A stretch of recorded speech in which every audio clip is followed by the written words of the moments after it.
അനുഗ്രഹിക്കപ്പെട്ട നല്ല സമയത്തിനായി ഞാൻ ദൈവത്തെ സ്തുതിക്കുന്നു, സ്തോത്രം ചെയ്യുന്നു.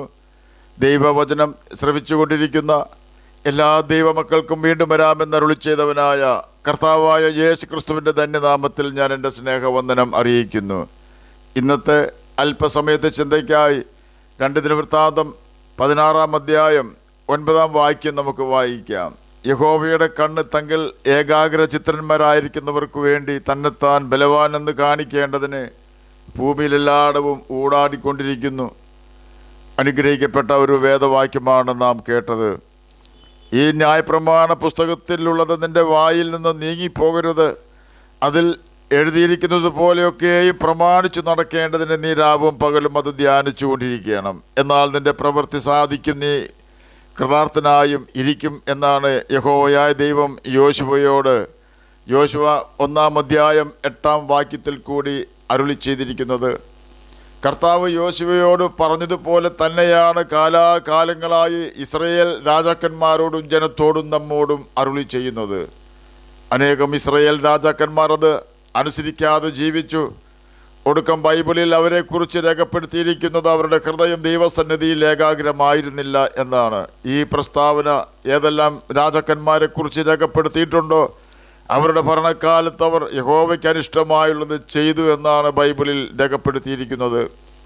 ചുരുക്കി പറഞ്ഞാൽ ബൈബിൾ വായിക്കുകയോ അതിന് പ്രകാരം ജീവിക്കുകയോ ചെയ്യാത്ത രാജാക്കന്മാർ വലിയ കഷ്ടത്തിൽ അകപ്പെട്ടിട്ടുണ്ട്. ശത്രുക്കളാൽ അവർ പീഡിപ്പിക്കപ്പെട്ടിട്ടുണ്ട്. എന്നാൽ യോശുവ 1-ാം അധ്യായം 8-ാം വാക്യത്തിൽ രേഖപ്പെടുത്തിയിരിക്കുന്നത് പോലെ ദൈവത്തിൻ്റെ ന്യായപ്രമാണം വായിക്കുകയും അതിൽ എഴുതിയിരിക്കുന്നത് പോലെ ദൈവത്തെ അനുസരിച്ച് ജീവിക്കുകയും ചെയ്തുകൊണ്ട് ദൈവത്തെ പ്രസാദിപ്പിക്കുന്ന ബുദ്ധിമാന്മാർക്ക് വേണ്ടി, അങ്ങനെയുള്ള വ്യക്തികളെ സഹായിക്കുവാനും രക്ഷിക്കുവാനും വേണ്ടി യഹോവ ജാഗ്രതയോടെ തൻ്റെ ഭക്തന്മാരെ നോക്കിക്കൊണ്ടിരിക്കുന്നുവെന്നാണ് 2 ദിനവൃത്താന്ത പുസ്തകം 16-ാം അധ്യായം 9-ാം വാക്യത്തിൽ രേഖപ്പെടുത്തിയിരിക്കുന്ന വാക്യം കൊണ്ട് അർത്ഥമാക്കുന്നത്. 1-ാം സങ്കീർത്തനം 6-ാം വാക്യത്തിൽ യഹോവ നീതിമാന്മാരുടെ വഴി അറിയുന്നു എന്ന വാക്യം NIV ഇംഗ്ലീഷ് വേർഷനിൽ God watches over the way of riches എന്നാണ് രേഖപ്പെടുത്തിയിരിക്കുന്നത് എന്ന് നമുക്കറിയാമല്ലോ.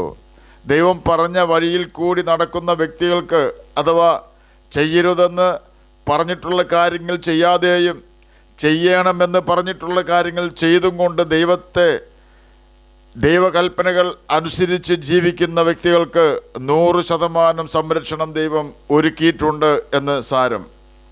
2 വയസ്സുള്ള ഒരു കുഞ്ഞ് ഒരു ലോറിക്ക് മാത്രം പോകുവാൻ വീതിയുള്ള ഇടറോഡിൽ കൂടി 1 ലിറ്റർ പാക്കറ്റ് പാൽ മേടിച്ചു കൊണ്ട് വരുന്നത് ഒരു ദിവസം ഞാൻ കണ്ടു. ആ വഴിയിൽ കൂടി ധാരാളം വാഹനങ്ങൾ പോകാറുണ്ട്. അങ്ങനെയുള്ള ഒരു വഴിയാണത്. നായ്ക്കളും ആ വഴിയെ ഓടി നടക്കാറുണ്ട്. 1 കിലോ പാലേ ഉള്ളൂ എങ്കിലും ആ ആൺകുട്ടിക്ക് അത് വലിയ ഭാരമാണ്. അവൻ വളരെ പ്രയാസപ്പെട്ടാണ് നടക്കുന്നത്. അത് കണ്ടപ്പോൾ എനിക്ക് ആ കുഞ്ഞിൻ്റെ മാതാപിതാക്കളോട് ദേഷ്യം തോന്നി. ഞാൻ ആ കുഞ്ഞിന് സംരക്ഷണം കൊടുക്കുവാൻ തയ്യാറായി. യാദൃശ്ചികമായി എൻ്റെ ശ്രദ്ധ റോഡിൻ്റെ 2 അറ്റത്തുമായി നിലയുറപ്പിച്ച ഒരു പുരുഷൻ്റെയും ഒരു സ്ത്രീയുടെയും മേൽ പതിഞ്ഞു. അത് ആ കുഞ്ഞിൻ്റെ മാതാപിതാക്കൾ ആയിരുന്നു. ഇത് കണ്ടപ്പോൾ എനിക്ക് അവരോട് ബഹുമാനം തോന്നി. ആ കുഞ്ഞിന് അപകടം വരാത്ത നിലയിൽ ആ കുഞ്ഞിൽ തന്നെയായിരുന്നു ഇരുവരുടെയും കണ്ണുകൾ. ആ കുഞ്ഞിനൊരു പ്രതിസന്ധി വന്നാൽ ആ കുട്ടിയെ അറിയുന്നതിന് മുമ്പേ തന്നെ അവൻ്റെ മാതാവും പിതാവും അതിന് പരിഹാരം വരുത്തിയിരിക്കും. അങ്ങനെയെങ്കിൽ നമുക്ക് വേണ്ടി തകർക്കപ്പെട്ട കർത്താവിന് നമ്മെക്കുറിച്ച് എത്രമാത്രം ഉത്തരവാദിത്വം ഉണ്ടെന്നുള്ള യാഥാർത്ഥ്യം നാം മനസ്സിലാക്കണം. തൻ്റെ വചനം അനുസരിച്ച് ജീവിക്കുന്ന തൻ്റെ മക്കളെ തന്നെ യഹോവ നോക്കിക്കൊണ്ടിരിക്കുന്നു എന്നാണ് 2 ദിനവൃത്താന്ത പുസ്തകം 16-ാം അധ്യായം 9-ാം വാക്യത്തിൽ കൂടി കർത്താവ് നമുക്ക് തരുന്ന വാഗ്ദാനം. അതെന്തിനു വേണ്ടിയാണെന്ന് ചോദിച്ചാൽ, ക്ഷാമത്തിൽ നിന്നും അവരെ ജീവനോടെ പാലിക്കുവാനും രോഗത്തിൽ നിന്നും അവരെ സൗഖ്യമാക്കുവാനും സാത്താൻ്റെ കയ്യിൽ നിന്നും രക്ഷിക്കുവാനും വേണ്ടിയാണ്.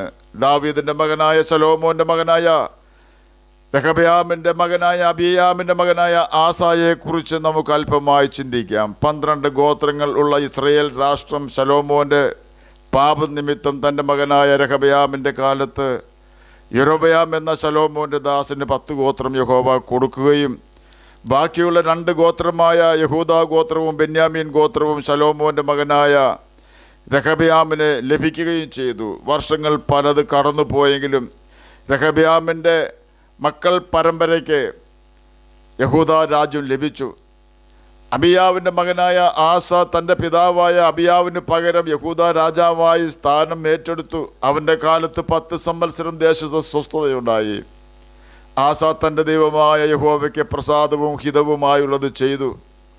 അവൻ അന്യദേവന്മാരുടെ ബലിപീഠങ്ങളും പൂജാഗിരികളും നീക്കിക്കളഞ്ഞു. സ്തംഭവിഗ്രഹങ്ങൾ ഉടച്ച അശേരാ പ്രതിഷ്ഠകളെ വെട്ടിക്കളഞ്ഞു. തൻ്റെ ജനത്തോട് ഇസ്രയേലിൻ്റെ ദൈവത്തെ അന്വേഷിപ്പാൻ കൽപ്പിച്ചു. ന്യായപ്രമാണവും കൽപ്പനകളും അനുസരിപ്പാൻ ജനത്തോട് കൽപ്പിച്ചു. അതുകൊണ്ട് ദൈവം അവന് സ്വസ്ഥത കൊടുത്തു. എന്നാൽ കൂശിരായ സേരഹ് ആസയ്ക്കുള്ള സൈന്യത്തെക്കാൾ ഇരട്ടി സൈന്യവും അനേകം രഥങ്ങളുമായി ആസയോട് യുദ്ധത്തിന് വന്നു. ആ സമയം ആസ യഹോവയോട് നിലവിളിച്ചു, യഹോവേ, ബലവാനും ബലഹീനനും തമ്മിൽ കാര്യമുണ്ടായാൽ നീയല്ലാതെ ആരുമില്ല. ഞങ്ങൾ നിന്നിൽ ആശ്രയിക്കുന്നു. നിന്റെ നാമത്തിൽ ഞങ്ങൾ ഈ സൈന്യത്തിന് നേരെ പുറപ്പെട്ടു വന്നിരിക്കുന്നുവെന്ന് പറഞ്ഞു. അപ്പോൾ യഹോവ ആസായുടെ മുമ്പിൽ കൂശിനെ തോൽക്കുമാറാക്കി. യഹോവെങ്കിൽ നിന്നൊരു ഭീതി അവരുടെ മേൽ വീണിരുന്നു. ആസയെ യഹോവ കൺമണി പോലെ രക്ഷിച്ചു. 2 ദിനവൃത്താന്തം 14, 15, 16 അധ്യായങ്ങളിൽ രേഖപ്പെടുത്തിയിരിക്കുന്ന കാര്യങ്ങളാണ് നാം കേട്ടുകൊണ്ടിരുന്നത്. ആസ ദൈവത്തിൻ്റെ പ്രമാണം അനുസരിച്ച് ജീവിച്ചപ്പോൾ ദൈവം അവന് വലിയ രക്ഷ നൽകി. ആ നാളുകളിൽ ആസായുടെ ഹൃദയം ദൈവസന്നിധിയിൽ ഏകാഗ്രമായിരുന്നു, നിഷ്കളങ്കമായിരുന്നു. എന്നെ കേൾക്കുന്ന ദൈവമകനെ, ദൈവമകളെ, ശത്രു എത്ര പ്രബലരായിരുന്നാലും ദൈവവചനം അനുസരിച്ചാണ് നാം ജീവിക്കുന്നതെങ്കിൽ ശത്രു വരികയില്ല എന്ന് ഞാൻ പറയുകയില്ല. ശത്രു ഒരു വഴിയായി വന്നാൽ പല വഴിയായി അവൻ തിരിഞ്ഞ് ഓടിപ്പോകും. കാരണം നാം നിൽക്കുന്നത് ദൈവത്തിൻ്റെ സംരക്ഷണമുള്ള വഴിയിലാണ്. ദൈവവചനം അനുസരിച്ചും കൊണ്ട് ദൈവത്തിൻ്റെ സംരക്ഷണമുള്ള വഴിയിലാണ് നാം നിൽക്കുന്നത് എന്ന് ഉറപ്പുവരുത്തണമെന്ന് മാത്രം. ഒദേദിൻ്റെ മകനായ അസര്യാവിൻ്റെ മേൽ ദൈവത്തിൻ്റെ ആത്മാവ് വന്നു. ദൈവാത്മാവ് ആസയോടും തൻ്റെ ജനത്തോടും പറഞ്ഞത് എന്തെന്നാൽ, നിങ്ങൾ യഹോവയോട് കൂടെ ഇരിക്കുന്നിടത്തോളം അവൻ നിങ്ങളോടുകൂടെ ഇരിക്കും. അവനെ ഉപേക്ഷിക്കുന്നുവെങ്കിലോ അവൻ നിങ്ങളെയും ഉപേക്ഷിക്കും. വർഷങ്ങൾ പലത് വീണ്ടും കഴിഞ്ഞു. മുൻപെന്ന പോലെ വീണ്ടും ആസയ്ക്കൊരു പ്രശ്നം നേരിട്ടു. ഇപ്രാവശ്യം അവനെ ഞെരുക്കുവാൻ തുടങ്ങിയത് ഇസ്രയേലിൻ്റെ 10 ഗോത്രം ഭരിക്കുന്ന ബയശെ എന്ന ഇസ്രയേൽ രാജാവായിരുന്നു.